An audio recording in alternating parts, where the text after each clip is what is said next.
नमस्कार, सिटी समाचार में आपका हार्दिक स्वागत है। सबसे पहले एक नजर आज की सुर्खियों पर।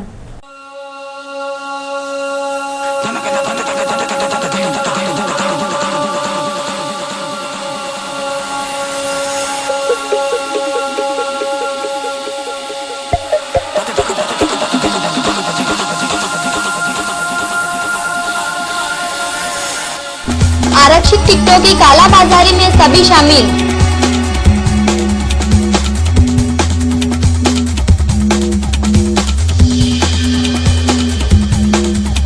फर्जी जन्म तारीख देने वाले 10 पर मामला दर्ज।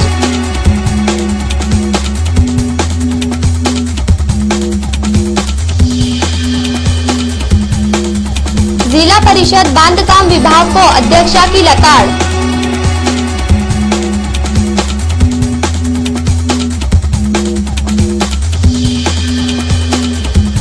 और राज्य स्तरीय शालेय साइकिल पोलो स्पर्धा का समापन।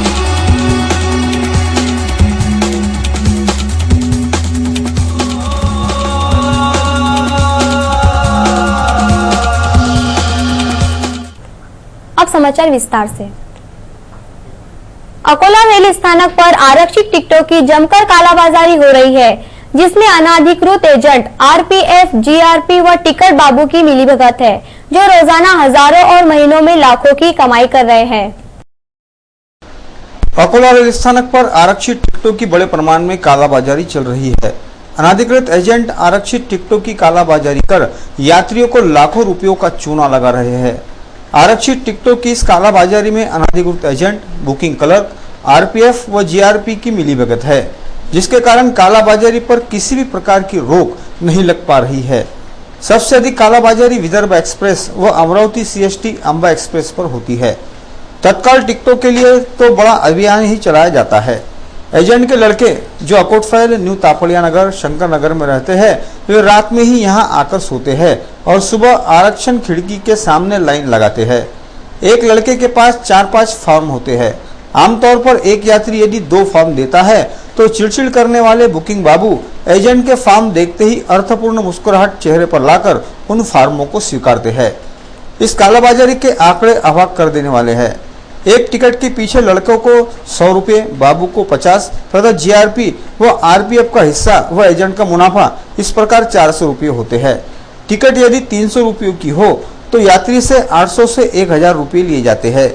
वर्तमान स्थिति में रेलवे स्थानक पर 8 एजेंट अनाधिकृत है, जिसमें 4 तो कूलियों के ही लड़के हैं। एक और रेलवे के अधिकृत एजेंट टिकट नहीं है, वेटिंग है के उत्तर देते हैं। वहीं दूसरी ओर अनाधिकृत एजेंट किसी भी नाम की टिकट यात्री को थमाकर लूटते हैं। इस संदर्भ में विस्तृत समाचार अगले समाचार में प्रसारित किए जाएंगे। फर्जी जन्म तारीख व अन्य जानकारी देने की बात तहसीलदार की जांच में सामने आई है। महानगर पालिका के चुनाव संदर्भ में मतदाता सूचियों की जांच प्रशासन द्वारा की जा रही है। इस दौरान जन्म तारीख बदलकर आयु बढ़ाने के प्रकार प्रकाश में आए हैं। तहसीलदार श्री सोहम वायल ने 10 लोगों पर सिविल लाइन व सिटी कोतवाली पुलिस थानों में शिकायत दर्ज कराई है।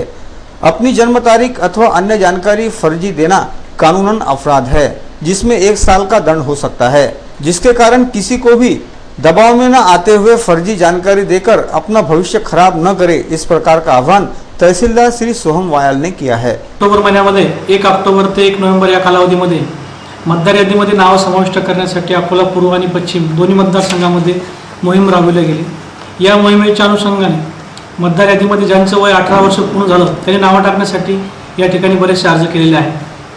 संदर्भ अर्जाची तपासणी करताना काही गोष्टी अशा लक्षात आल्या की ज्या नागरिकांचं किंवा अर्जदाराचं वय 17 वर्ष 16 वर्ष आहे त्यांनी टीसीमध्ये खोडतोड करून 18 वर्ष वय दाखवलेले आहे।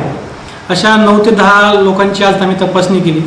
मुख्याध्यापकामार्फत आम्ही त्यांच्या टीशर्ट तपासले असता त्यांच्यामध्ये खोडतोड केल्याचं लक्षात आलं। सिव्हिल लाईन पोलीस स्टेशनला तसेच कोतवाली पोलीस स्टेशनला याबाबत आम्ही लेखी तक्रार सुद्धा दिलेली आहे। मतदार यादीमध्ये नाव समाविष्ट करताना सरकारी डॉक्युमेंट्समध्ये खोडतोड करणे हे लोकप्रतिनिधित्व अधिनियम 1950च्या कलम 31 प्रमाणे 1 वर्षापर्यंत कैद सुद्धा होऊ शकते।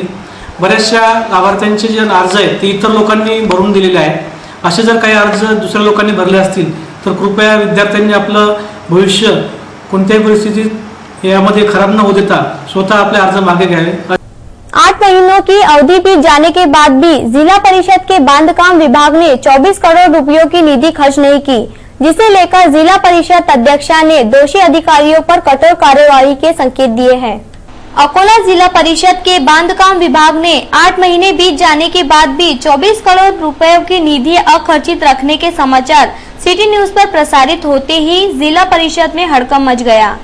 कुछ दिनों पहले ही स्थायी समिति की सभा में मुख्य कार्यपालन अधिकारी ने बांधकाम विभाग के अधिकारियों को लताड़ने के बाद भी इन अधिकारियों ने कुछ भी नहीं किया, जिसके कारण इन अधिकारियों को ग्राम विकास सचिव का आदेश चाहिए क्या, इस प्रकार का भ्रम पैदा हो गया। सिटी चैनल के समाचार की दखल लेकर जिला परिषद के अध्यक्षा ने बांधकाम विभाग के अधिकारियों की सभा लेकर अखर्चित निधि का लेखा जोखा किया। अध्यक्षा ने लापरवाही बरतने वाले अधिकारियों को कठोर कार्रवाई के संकेत दिए। इस प्रकार की जानकारी जिला परिषद अध्यक्षा ने सिटी न्यूज से बोलते हुए दी। हे सगळं पाहण्यासाठी मी त्यांना पण या जिल्हा परिषदेच्या अभियंत्यांकडे त्यांचं टार्गेट करण्याचं तर सोडा पण त्यांनी कुठल्याच प्रकारचे कामं केलेली नाही। हे पाहून खूप म्हणजे वाईट वाटलं का ही अधिकारी लोक इथे कामासाठी बसवले असताना काहीच कामं करत नाही आणि सीओ साहेबांचा त्यांच्यावर अजिबात वॉच नाही, काहीच नाही। हे काय करतात काय नाही करतात हे त्यांना काही याच्याबद्दल मात्र देणं घेणं नाही असं त्यांच्या सांगण्यावरून। त्यांना सांगितलं तुम्ही कामं किती केले, किती करणार, किती पुढचं तुमचं नियोजन काय, नियोजन शून्य बिलकुल। सगळे अधिकारी इथले जबाबदार अधिकारी सुद्धा नियोजन शून्य आहे। आणि त्यांना सांगितलं तुमचे जे कामं सुरू करायचे ते त्यातले काही बोलले की आम्हाला यातले काही कामं सुरू आहेत। त्यांना सांगितलं तुमचा ATP जे असेल ते मला द्या आणि त्याच्यानुसार मी एनी टाइम कुठेही त्यांच्या याच्यावर मी विजिट देईन। स्थानीय वसंत देसाई क्रीड़ांगन पर आयोजित शालेय साइकिल पोलो स्पर्धा का आज समापन हुआ। इस समय विजेता टीमों को सम्मानित किया गया। क्रीड़ा व युवा सेवा संचालनालय पुणे के अंतर्गत तथा जिला क्रीड़ा अधिकारी कार्यालय, जिला क्रीड़ा परिषद व अकोला जिला अमेच्योर साइकिल पोलो एसोसिएशन के संयुक्त तत्वाधान में स्थानीय वसंत देसाई क्रीड़ांगन पर राज्य स्तरीय साइकिल पोलो स्पर्धाएं ली गई थी, जिसका समापन कार्यक्रम आज संपन्न हुआ। समापन स्पर्धाओं के अंतर्गत मुंबई विरुद्ध पुणे और औरंगाबाद विरुद्ध नासिक के बीच स्पर्धाएं ली गई, जिनमें पुणे तथा नासिक विजयी रहे। सभी स्पर्धाएं बड़ी ही रोचक रही, जिन्हें देखने के लिए खेल प्रेमी बड़ी संख्या में उपस्थित थे। लड़कियों की स्पर्धाओं के अंतर्गत नासिक को प्रथम क्रमांक प्राप्त हुआ, दूसरे स्थान पर औरंगाबाद रहा तथा पुणे को तीसरे स्थान पर ही संतोष करना पड़ा। उसी प्रकार लड़कों में नागपुर प्रथम, नासिक द्वितीय तथा पुणे तीसरे स्थान पर रहा। समापन समारोह के दौरान विजयी टीमों को सम्मानित किया गया। इस समय अनेक गणमान्य तथा खेल प्रेमी उपस्थित थे। रामदासपेट में अकोट के कृषि अधिकारी के घर 1.25 लाख की चोरी के कारण इस इलाके के नागरिकों में भय पैदा हो गया। अकोला में रामदासपेट स्थित एक बंगले में 1 से 1.25 लाख रुपयों की चोरी के कारण इस इलाके के नागरिकों में भय व्याप्त हो गया। रामदासपेट निवासी अकोट के कृषि अधिकारी श्री अश्विनी कुमार बोबड़े अपने परिवार के साथ विवाह समारोह में शामिल होने बाहरगांव गए थे। तब रात के समय दरवाजे का कड़ी कोंडा तोड़कर भीतर प्रवेश कर चोर ने अलमारी में रखे चांदी के बर्तन और कुछ नकदी इस प्रकार 1 से 1.25 लाख रुपए के माल पर हाथ साफ कर दिया। श्री बोबड़े के पुत्र गुरुवार की सुबह घर आए, तब इस चोरी का पता चला। इस घटना की शिकायत रामदासपेट पुलिस थाने में की गई है। आगे की जांच पुलिस कर रही है। आमचे जावई अश्विनी कुमार बोबडे हे कृषी खात्यामध्ये नोकरी करतात। काही कामानिमित्त ते अमरावतीला गेलेले आहेत आणि काल रात्री जो 11:30 वाजेपर्यंत त्यांचा मुलगा इथे होता घरी आणि तो ते मामाकडे झोपायला आल्यानंतर साधारणतः रात्रीच्या दरम्यान असं एक घटना घडली असावी, कारण की सकाळी जेव्हा तो घरी आला तर तेव्हा त्याला हे सगळं उघडं दिसलं। कपाटा वगैरे समोरचे कुलूप तोडलं होतं, सगळं सामान अस्ताव्यस्त झालं होतं आणि घरातली जे काही चांदीची भांडे होती साधारणतः 1 ते 1.25 लाख रुपयाच्या दरम्यान ही चोरी झाली असावी असा अंदाज आहे। हैदराबाद निवासी एक बीमार तथा वृद्ध महिला सरकारी अस्पताल परिसर में पड़ी है, जिसकी ओर अस्पताल प्रशासन अनदेखी कर रहा है। कभी कभी छोटी छोटी बातें भी हमें बड़ी लगने लगती है। ऐसी ही एक छोटी सी घटना स्थानीय सरकारी अस्पताल में देखने मिली। हैदराबाद निवासी एक वृद्ध महिला को रेलवे पुलिस ने सर्वोपचार अस्पताल में दाखिल कराया। कथित वृद्ध महिला कई घंटों तक अस्पताल के बाहर वार्ड में पड़ी रही, लेकिन अस्पताल के किसी कर्मचारी अथवा डॉक्टर ने उसे देखने की जहमत तक नहीं उठाई। यह महिला ठंड से कांप रही थी तथा मक्खियां भी उसे परेशान कर रही थी। रेलवे पुलिस ने बीमारी की हालत में इस महिला को यहां लाया था, जिसका इलाज कराना निहायत जरूरी था, लेकिन अस्पताल के किसी कर्मचारी ने इसकी जरूरत नहीं समझी। बीमार तथा मक्खियों से परेशान इस बुढ़िया पर एक पुलिस को तरस आया। पुलिस कर्मचारी ने बुढ़िया पर एक चादर डाली और उसे थोड़ी राहत पहुंचाने की कोशिश की। वाशी में संपन्न होने वाले विदर्भ साहित्य सम्मेलन के अध्यक्ष पद पर निर्विरोध चुनाव होने के उपलक्ष्य में प्राध्यापक नारायण कुलकर्णी का सम्मान किया गया। इस समय अनेक साहित्य प्रेमी उपस्थित थे। वाशिम में संपन्न होने वाले 61वें विदर्भ साहित्य सम्मेलन के अध्यक्ष पद पर महाराष्ट्र के प्रसिद्ध कवि प्राध्यापक नारायण कुलकर्णी कौठेकर का अविरोध चयन होने के उपलक्ष्य में उनका भावभीना सम्मान किया गया। गुरुवार की शाम को आयोजित इस कार्यक्रम के अध्यक्ष बाबूजी देशमुख वाचनालय के अध्यक्ष श्री महादेवराव भुईबार थे तथा प्रमुख अतिथि के रूप में प्रसिद्ध शल्य चिकित्सक डॉक्टर नाना साहब चौधरी ने उपस्थिति दर्ज करवाई। इस कार्यक्रम में प्रमुख वक्ता के रूप में प्रसिद्ध साहित्यकार श्री दामोदर खडसे उपस्थित थे। सरस्वती पूजन के साथ कार्यक्रम की शुरुआत की गई। इसके पश्चात शाल, श्रीफल तथा स्मृति चिन्ह देकर नारायण कुलकर्णी तथा दामोदर खडसे को सम्मानित किया गया। अपने भाषण के दौरान प्राध्यापक नारायण कुलकर्णी ने कहा कि घर के लोगों द्वारा किए गए इस सम्मान के कारण मैं अभिभूत हो चुका हूँ। इस समय अनेक साहित्य प्रेमी तथा गणमान्य बड़ी संख्या में उपस्थित थे। स्थानीय मोहरी देवी खंडेलवाल कन्या विद्यालय में महिलाओं की समस्याएं तथा उनके अधिकार विषय पर कार्यक्रम आयोजित किया गया। इस समय अनेक गणमान्य बड़ी संख्या में उपस्थित थे। पुरुष प्रधान संस्कृति में महिलाओं को न्यून दर्जा दिया जाता है, इसलिए महिला सशक्तिकरण के संदर्भ में पूरे देश में जन जागृति हुई। महिलाओं की समस्याएं तथा उनके अधिकार इस संदर्भ में जूना शहर डाबकी रोड गोडबोले प्लॉट स्थित मोहरी देवी खंडेलवाल कन्या विद्यालय में एक कार्यक्रम का आयोजन किया गया। ह्यूमन राइट्स और लॉ डिफेंडर्स के संयुक्त तत्वावधान में प्रख्यात अधिवक्ता असीम सरोदे ने इस विषय की विस्तृत जानकारी दी। मंच पर प्राचार्य श्रीमती श्रीदेवी साबले, अकोला बार एसोसिएशन के अध्यक्ष एडवोकेट प्रकाश वखरे, एडवोकेट सविता खोटरे, पर्यवेक्षक श्री वसंतराव जोशी, पर्यवेक्षिका श्रीमती शोभा पर्लीकर उपस्थित थे।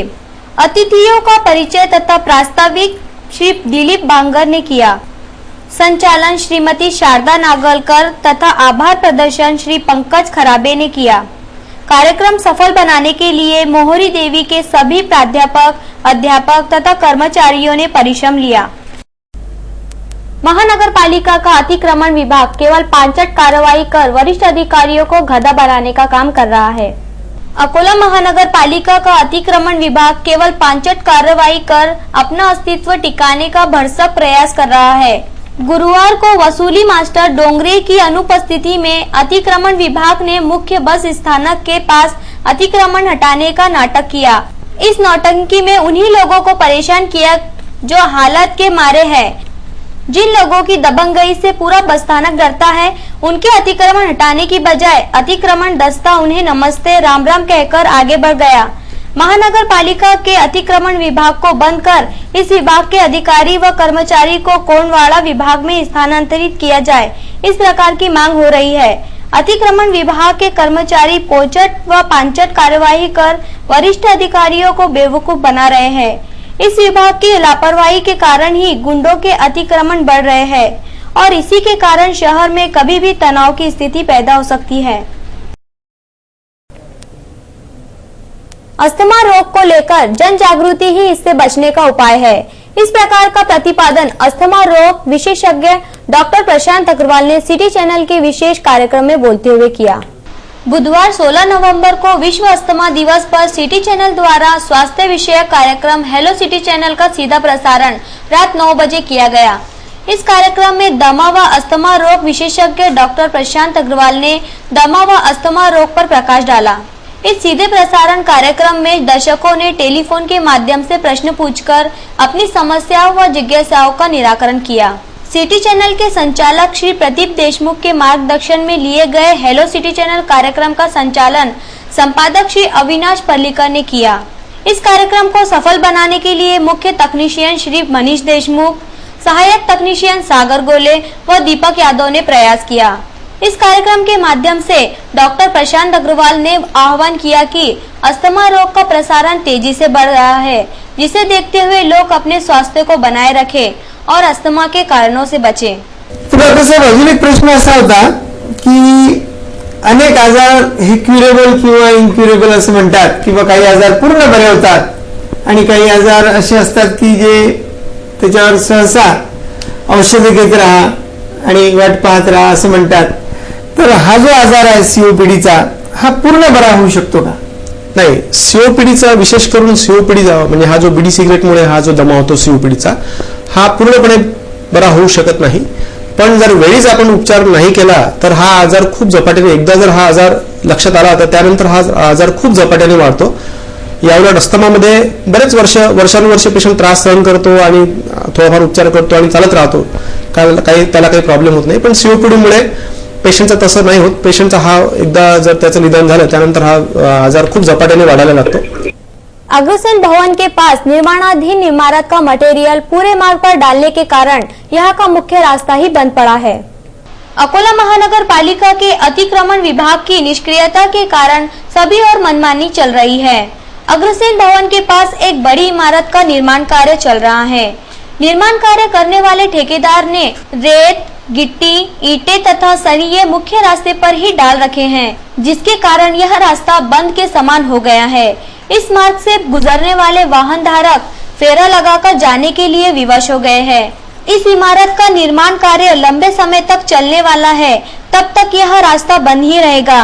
महानगर पालिका के अतिक्रमण विभाग को यह सब दिखाई देने के बाद भी वह कार्यवाही क्यों नहीं कर रहा है, यह अलग से बताने की जरूरत नहीं है। अकोला बाशी टाकली मार्ग पर अवैध यातायात अपने चरम पर पहुंच चुका है। इस मार्ग पर पुलिस कर्मचारी रोजाना हजारों रुपए की रिश्वत खा रहे हैं। अकोला बाशी टाकली मार्ग पर अवैध यातायात के पूरे रिकॉर्ड टूटते नजर आ रहे हैं। काली पीली ऑटो तथा एफए में क्षमता से 3-4 गुना अधिक यात्री बिठाए जाते हैं। क्षमता से अधिक यात्री बिठाने की वाहन चालकों में जैसे होड़ सी लगी हुई है। वाहन के बाहर लटकती हुई अवस्था में यात्री सफर करते हुए आराम से देखे जा सकते हैं। नियमों की धज्जियां उड़ाकर पुलिस की जेबें गर्म की जा रही है। वाहन धारकों से पैसे खाने की वजह से पुलिस इनकी गुलाम बन चुकी है। ऐसा ही एक दृश्य सिटी न्यूज के कैमरामैन ने अपने कैमरे में कैद किया है। वाहनों में क्षमता से अधिक यात्री बिठाने का यह दृश्य आश्चर्यचकित कर देने वाला है। यह दृश्य देखकर ऐसा प्रतीत होता है मानो बाशी टाकली के थानेदार ने पैसे वसूल करने के लिए ही यहाँ पुलिस की ड्यूटी लगाई है। क्षमता से अधिक यात्री बिठाने वाली काली पीली को पुलिस ने रोका। काली पीली के ड्राइवर ने पुलिस के हाथ में पैसे थमाए और अगले पड़ाव के लिए निकल पड़ा। इस घटना से एक बात यह समझ में आती है कि पुलिस को मुफ्त के पैसे चाहिए, उसे नागरिकों की जान की बिल्कुल भी परवाह नहीं है।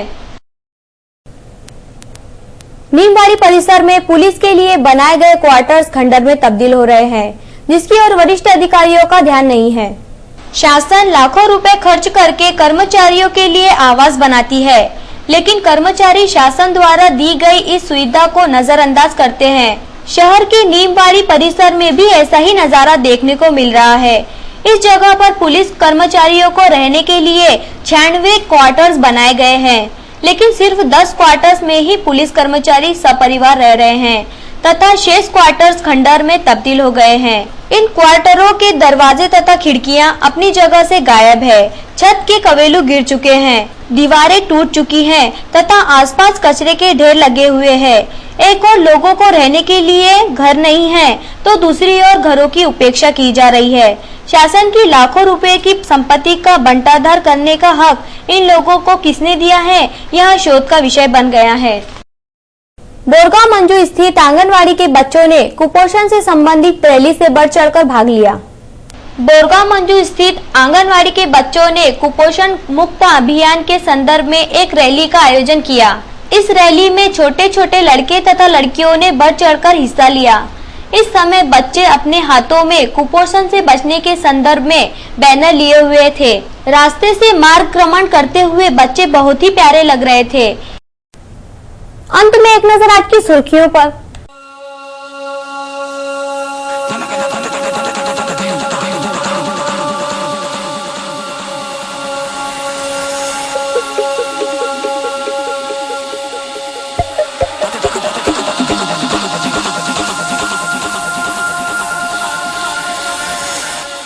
आरक्षित टिकटों की कालाबाजारी में सभी शामिल।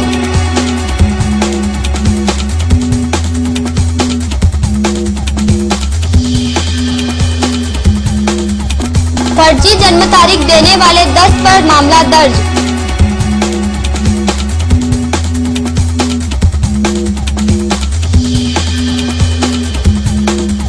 जिला परिषद बांधकाम विभाग को अध्यक्षा की लताड़।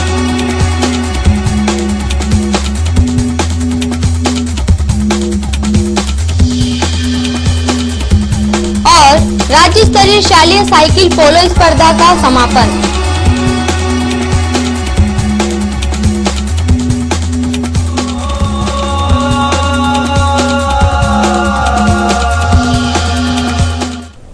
फिर मिलेंगे शहर की ताजा जानकारी तथा महत्वपूर्ण घटनाओं के साथ। नमस्कार।